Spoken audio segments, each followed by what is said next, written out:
কিছু ঘন্টা আগে কলকাতায় পা রেখেছেন লালেনওয়ালা ছাংতে এবং সেখান থেকেই জল্পনা শুরু যে তাহলে কি এই মরশুমেই মোহনবাগানে সই করতে চলেছেন লালেনওয়ালা ছাংতে।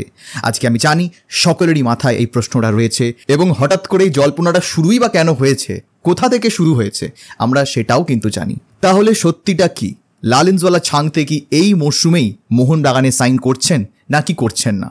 তো লেটেস্ট কিছু ক্রেডিবল জার্নালিস্টদের থেকে যে খবরটা বেরিয়ে এসছে, যারা অ্যাকচুয়ালি অথেন্টিক খবর করে এবং ওই দুধের জল মিশিয়ে খবর করেন না, সেরকম কিছু জার্নালিস্টদের থেকে যা আপডেট এই মুহূর্তে বেরিয়ে আসছে, ছাংতে মোহনবাগানে সই করছেন না, তাকে সই করা এখন সম্ভব নয়, তিনি মুম্বাইতেই থাকছেন। তো তাহলে তিনি কলকাতায় এসছেন কেন?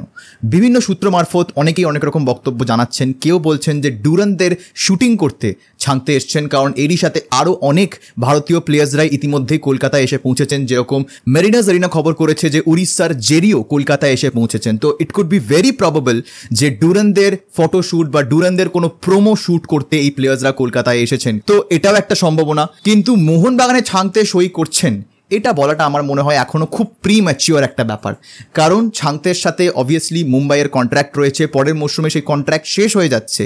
তো সেখানে দাঁড়িয়ে মোহনবাগান চাইলে রিলিজ ক্লজ ট্রিগার করতেই পারে ছাংতের জন্যে। কিন্তু যদি ছাংতে মুম্বাইয়ের সাথে কন্ট্রাক্ট এক্সটেনশন নাই করে, তাহলে তো মোহনবাগান পরের মরশুমে ছাং থেকে অনেক ফ্রি ট্রান্সফার নিয়ে চলে আসতে পারবে, যেরকমটা আমরা এই সিজনে দেখলাম এমবাপে করেছেন রিয়াল মাদ্রিদে আসার সময়। তো সেরকম কিছু একটা ছাংতেও করতে পারেন। তো যখন একটা প্লেয়ারকে তোমরা ফ্রিতেই পেতে পারো, আর একটা মরশুম ওয়েট করতে হবে জাস্ট, তাহলে তুমি কেন সেই প্লেয়ারটির জন্য 1.5-2 কোটি টাকা আগে থেকে দিতে যাবে, যেখানে you already have options, you have already good Indian players in your squad.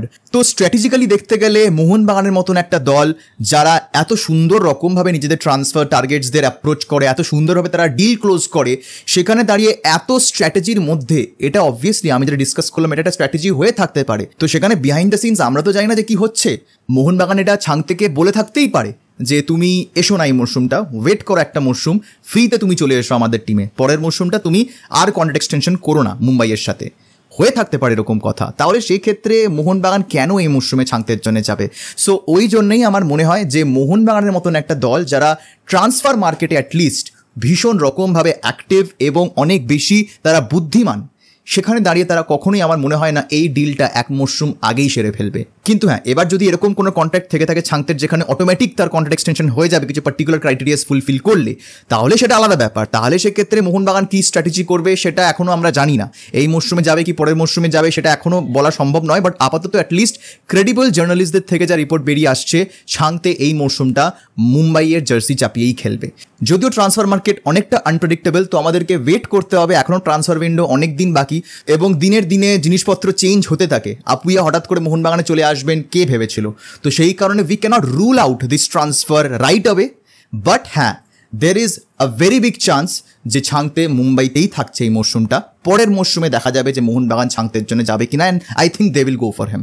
So এই গেল ছাং থেকে নিয়ে আজকের আপডেট। আশা করবো তোমাদের ভিডিওটা ভালো লেগেছে। ভালো লেগে থাকলে লাইক এবং শেয়ার করতে কিন্তু একদম ভুলবে না। যারা প্রথমবার এসেছো এই চ্যানেলে এবং এখনও এই চ্যানেলটাকে সাবস্ক্রাইব করোনি, কিসের ওয়েট করছো? অবশ্যই সাবস্ক্রাইব করে নিও এরকম ডেলি ইন্ডিয়ান ফুটবল আপডেট পাওয়ার জন্য। দেখা হবে তোমাদের সাথে পরের ভিডিওতে। আর এই ভিডিওটা দেখার জন্য তোমাদের সবাইকে জানাবো ধন্যবাদ।